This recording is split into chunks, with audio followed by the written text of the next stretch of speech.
Poštovani prijatelji, dobar dan. Trenutno prolazim kroz španski grad Bilbao.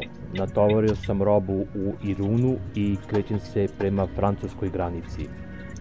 Pošto prolazim kroz urbano središte grada, nisam bio u mogućnosti da vam snimim duži video sadržaj. U ovom videu reći ću vam nešto ukratko o ovom prelepom gradiću. Bilbao je jedan od najvažnijih industrijskih i turističkih gradova Španije. Najveći je grad autonomne pokrajine Baskije, kao i industrijsko sedište sa rafinerijama i razvijenom hemijskom industrijom. Prema popisu iz 2012. godine, grad je imao 351.000 stanovnika, što ga čini i najnaseljenijim gradom autonomne zajednice Baskije i 10. po veličini gradom u Španiji.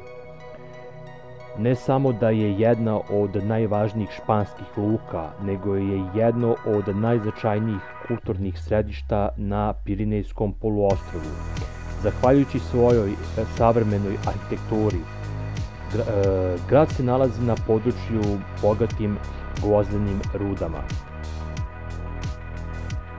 Takođe, luka Bilbao je jedna od najvažnijih luka u Španiji.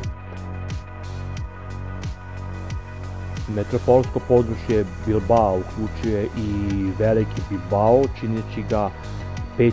urbanim područjem u Španiji sa 869.000 stanovnika. To je to za sada, do skorog viđenja, svako dobro, želim vam putnik u prolazu.